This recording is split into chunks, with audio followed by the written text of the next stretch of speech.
Staying wealthy is so much harder than just getting wealthy. So by the end of this video, you are going to know our views on our mindset towards money, tips to getting money, spending money, and protecting money. My name is Carmen. And I'm Darius. And everyone has a different attitude about money because everyone has a different upbringing. Yep. The way we know about money or the way we learn about money comes from our environment. And with us all having different environments in which we came from, our attitudes about money is different. So for example, Carmen and I come from two totally different environments.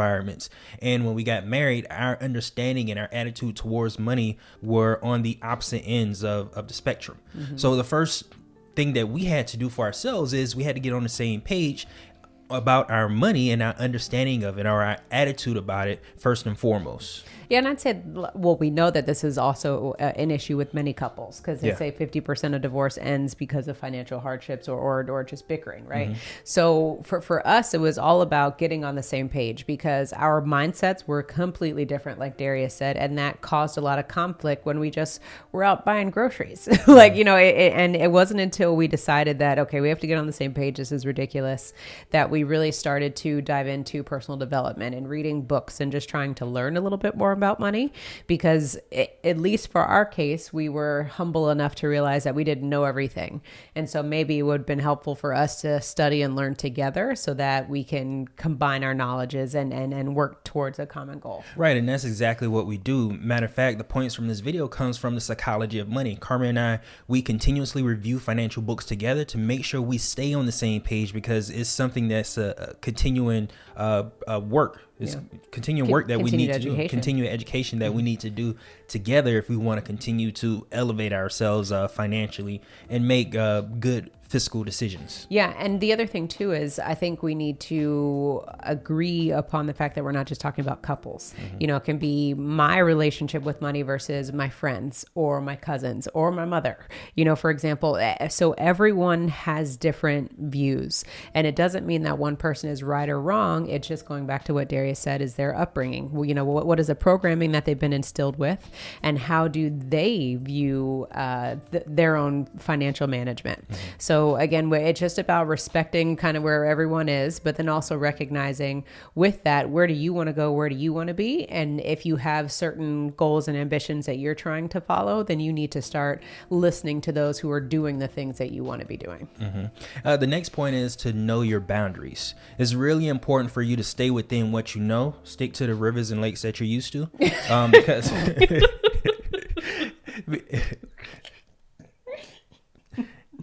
I had to do it. Go ahead. That's why I had to put the shoulders in. Okay. But know your boundaries. Stick to what you're used to, because the most important thing about finance and managing your money and understanding what assets you want to invest in is the fact that you need to do your research.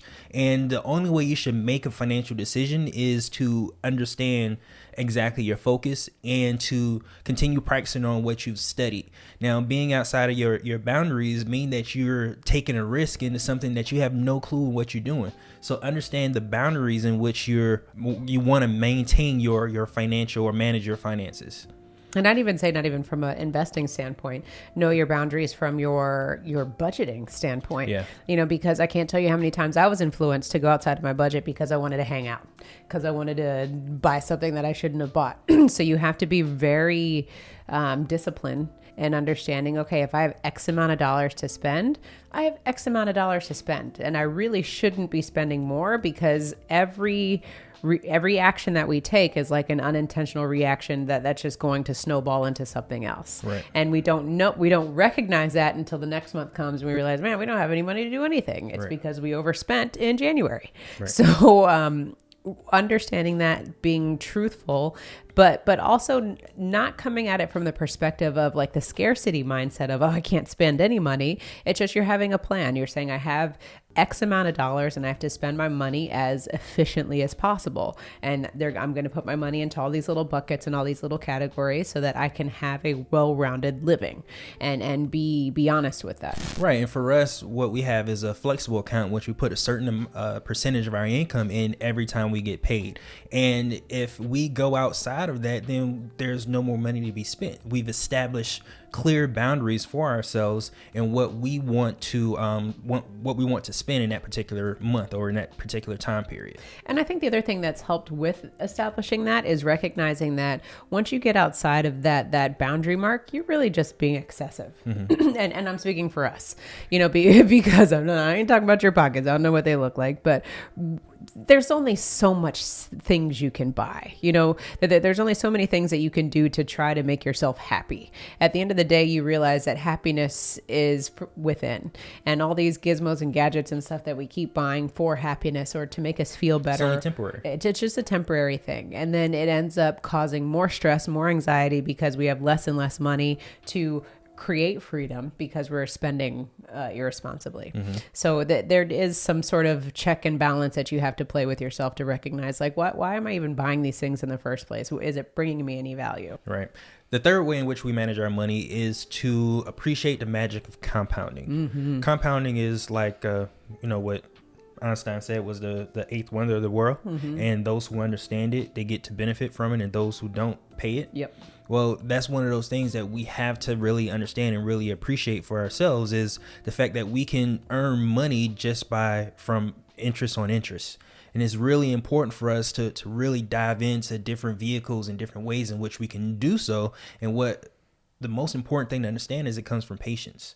That's good. Compounding comes from having patience in whatever vehicle you've chosen. And once you understand the magic of compounding, I really feel like you've come up to another level of your financial literacy, because there's levels to all of this, like we say all the time. And once we started understanding compounding and the discipline and the patience that goes into it, it gave us a different sense of peace. It gave us a different sense of purpose, because we knew that at the end of the day, we wanted our money working for us and not the other way around. We didn't want to always have to be working for money. So once we understood about compounding, then for us, it was all about finding the vehicles in which we could get our money to compound. Right. So if you are interested in learning more about that, then definitely click on the link below. We would love to serve you at the Wealth Nation. The next thing is save as much money as you can. Point number 4, save as much money as you can. The reason why that's important is because you don't have to go into debt in order to get the stuff that you feel like you need, or you don't have to go in debt to get assets.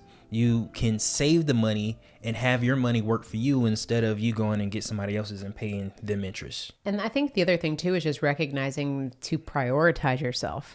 It isn't until that you start paying yourself first that we say, again, a lot on the channel is just once you start doing that and understanding it and seeing the money come in, you stop prioritizing everyone else and you start prioritizing your goals and the things that it is that you want to do, and recognizing that I don't have to go into debt to do these things. I can actually pay for things outright because I have a plan in place and I have the money saved up because I prioritize what it is that I wanted to do. Yeah, exactly. I like the way you put that. Thank you. So I would say the next point is focus on not screwing up. I am making this point towards you, Darius, because you tend to be a little hard on yourself. Everything my engineer husband's brain has to be like completely to the cent perfect, and when it's not, he blows a gasket in his brain. So I think it's one of those things that you have to recognize that you have to give yourself grace, because if you are on a path towards improvement, it's not always going to be peaches and cream. But as long as you're trying every single day to make effort, and it's going to be imperfect action that you're taking, you have to give yourself room to screw up. Yeah. And to know that this is a learning process and it's never going to be perfect. Right. And a lot of reasons why I take things personal is because I don't want to give anybody else the power over me to say that they've influenced me to make a bad decision. Break that down a little bit. So whenever you try to blame somebody else for something that's happened to you, you're giving them power. So the reason why I internalize things so much is because I'm taking responsibility for that, for the decision or for the result of that action. Yeah, that you've made. That I've made. And that's good, because a lot of people will always be like, oh, Jimmy told me to go throw $100,000 in crypto. Yeah, he told you to go do it, but you're the one that actually went and did it. Yeah, exactly. And then you see where that can go. But it's good that you said, like, you take the time to internalize it. But then again, also giving yourself grace to go, okay, I tried this. What can I learn from it, and how can I move forward? Right. And that's the biggest thing. You internalize it, and then you want to move forward. You want to make sure that you have total control over your environment and not give not one bit to anybody else. Yeah. So moving on, I would say the next point is one of my favorites, is where you learn how to use money to buy freedom. And assets. So freedom for me, what that is assets. Yes, but there's different ways that you can create freedom for yourself. And the other thing too is you have to realize that my definition of financial freedom isn't going to be the same as yours, isn't going to be the same as Darius's. So you have to get clear on that. So just because you hear random people talking about financial freedom on YouTube doesn't mean that it's your financial freedom, but the information can still be relevant, but you just have to figure out what does your pot of gold at the end of the rainbow look like for you. So I think for me, once I got more clarity on what financial freedom looked for me, it was more about doing things that I love doing and doing less of the things that I don't like to do. So for me, when we come to this point, as far as using money to buy freedom, it was all about, okay, what are the things that I don't enjoy doing? So I don't necessarily enjoy doing laundry. I don't always want to cook constantly for my family. I don't always want to have to clean the house. So recognizing that, okay, now I generate enough income in my business where I can have somebody who can come clean the house and I don't have to spend hours upon hours cleaning the house, or I can have someone come and cook, and that allows me to spend more time with my family, or vice versa, things like that. So literally write down a list of things that you don't like doing, and then start figuring out, okay, if I start saving more money, if I start spending more intentionally, can I leverage this money to buy me more freedom so that I can start doing the things that I want to do? Right. And for me personally, I understand everything that you're saying. He's like, let's talk about these assets. Yeah, exactly. Because for all those things that you listed, it takes money in order for somebody to come and do those things. It 100%. takes money in order for you to have a house to clean. It takes money for you to have clothes, and for you to even have a laundry machine to wash your clothes. So yes, it does. I think it's important for us for me, financial freedom is having my money work for me instead of me working for my money. Totally. And that's the reason why we like to purchase assets, because assets put money into your pocket. As we say frequently, assets put money in your pocket. And the time that I spend working for dollars is limited. There's only 24 hours in a day, and there's only X amount of time that I have here. But those assets, on the other hand, they continuously work 24 hours a day, 7 days a week. Totally. So it kind of goes back to one of the other points where we talk about save as much money as you can, is because you can use that money that you save in order to purchase assets, to purchase freedom. I totally agree. I think it's also good to know the steps in which maybe you should start this journey. So does it make sense for you to buy assets so that they can then pay for the freedom that you want for yourself? Right. Because if you do the reverse, then you end up just spending money and not having enough for the assets that you want that'll bring the cash flow back for you. Right. And now I think this starts to put some of the points that we mentioned earlier in order, because you need to save money. For one, save as much money as you can, and you also need to focus. And focus means that you need to maybe invest in the biggest asset that you have. The most important asset that you have is yourself, where you can create skills and educate yourself around the type of assets that you want to purchase, so that you're not making bad decisions. Yeah. So speaking about bad decisions, I would say, kind of segueing into the next point, which is what I opened up with, is basically staying wealthy is harder than getting wealthy. And we can share this testament because once we reached a certain level of success financially, we were like, sweet. And then you recognize you have expenses, and then all of a sudden that eats into this money that you just made. Right. And then you have to figure out a way to continue to make the same amount of money to continue to reach those goals. And then you just recognize the hamster wheel essentially that you're on. So that's why when people are always talking about it's not always about money, with business owners, we're always chasing the next goal quarterly. What does it look like? What are we doing? How can we get bigger, expand, scale, that type of stuff. That's why it's really easy to get on this hamster wheel, and you have to figure out what is going to drive you. What are the things that keep you happy? What are the things that are going to keep you sane? Because it's not always about what are your sources of income? Money at the end of the day.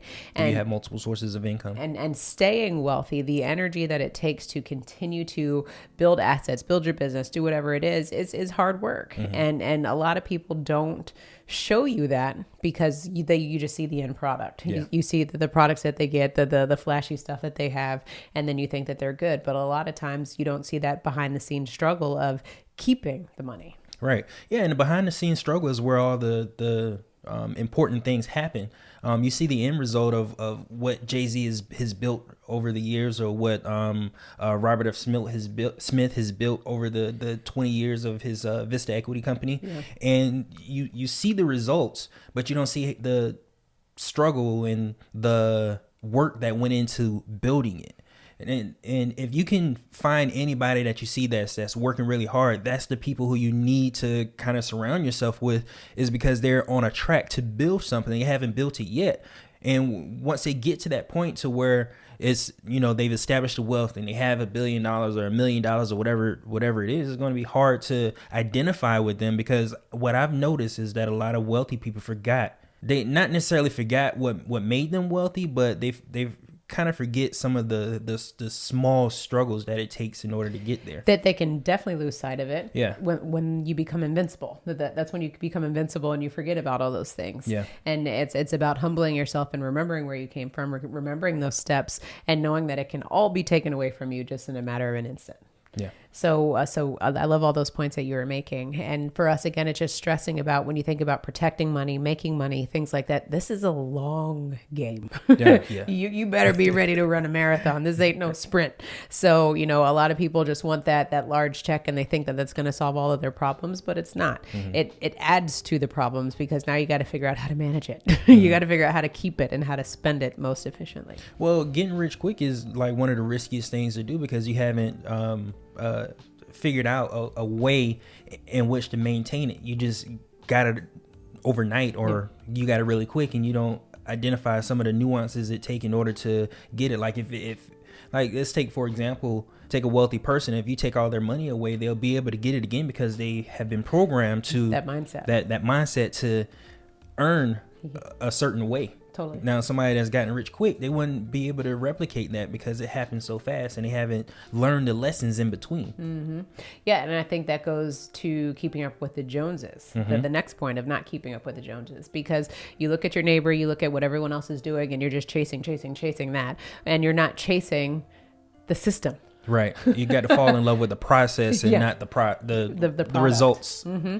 Because when you think about what was the designer that is one of the richest people in the world? Gucci. Is it Gucci? Yeah. I think it was Gucci. We were watching something on YouTube television, right? and it was talking about the wealthiest people in the world. And one of the designers, for example, they were saying is a billionaire. And it really put things into perspective into my mind, because as consumers, we're always chasing labels. So we're chasing Nike, we're chasing Adidas, we're chasing all of this. But for why? We're literally buying all these expensive clothing products, whatever it is, just to be able to say that we have the little logo on our... Well, I think it's we buy these expensive clothes sometimes to cover up how we feel about ourselves.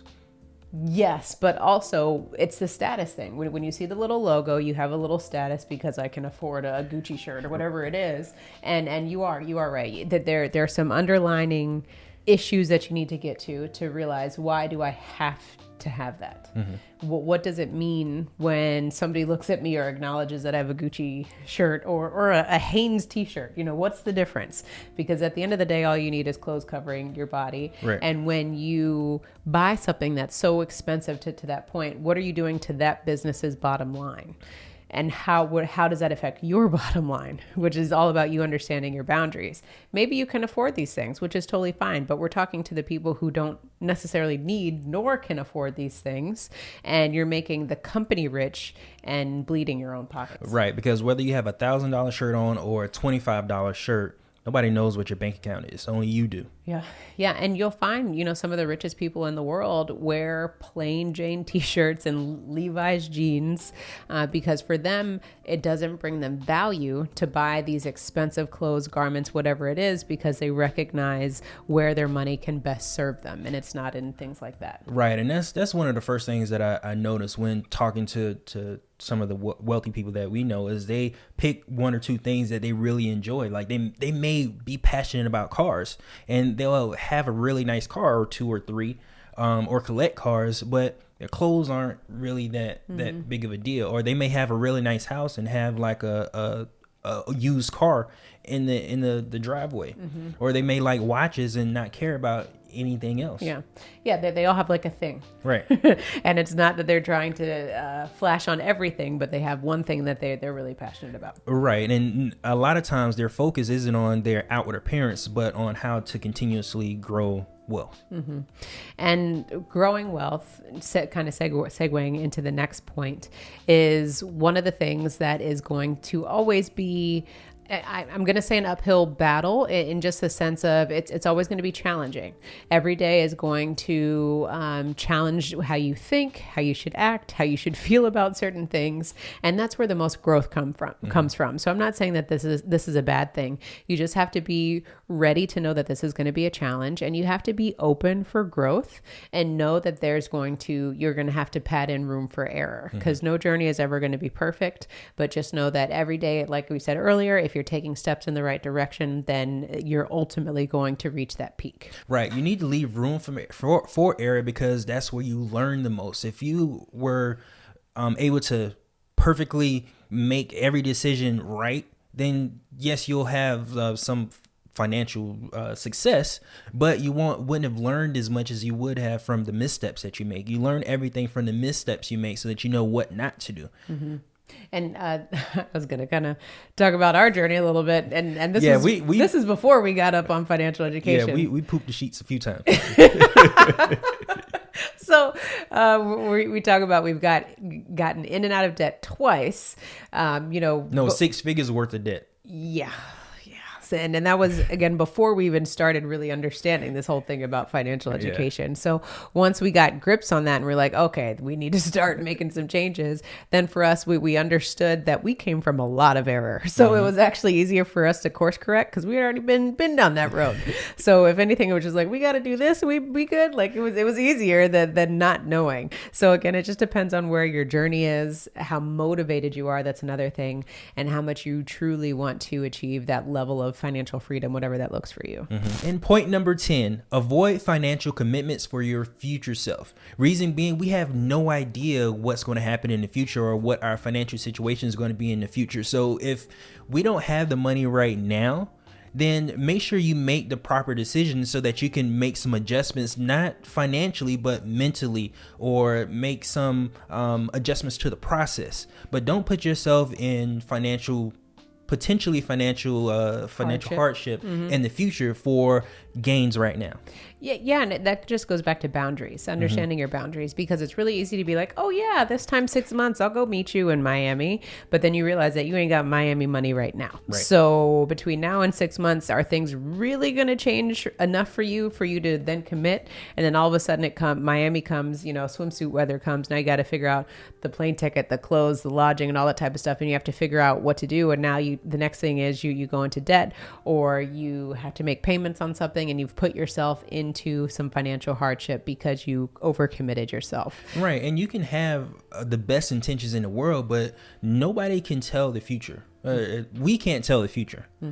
So you may have you may not have the money now, and you anticipate that you're going to get the money in the future, but there's a lot that can happen between now and in the future. Yep. And to that point, again, with the boundaries, expectations, and planning, you should be able to know whether or not this can be done or not. And if you can't answer that question today, then it probably doesn't make sense for you to do it tomorrow. Right. And that's always the things that we like to rule by. So the temperature check that we like to use is, can we buy something twice? So if we're going to commit something to ourselves, then we have to sit down and ask a question. If we can buy it twice, then it's something that we can get ourselves into. But if we can't buy it twice, then we got to make the plan to be able to buy it twice so that we can then get into whatever it is that we want to get into. Right. And this again comes from the fact that we've been in 6 figures worth of debt twice. It's not a good feeling. We really put our future self in a really bad space. Yes. And that's something that we don't recommend to anyone do, because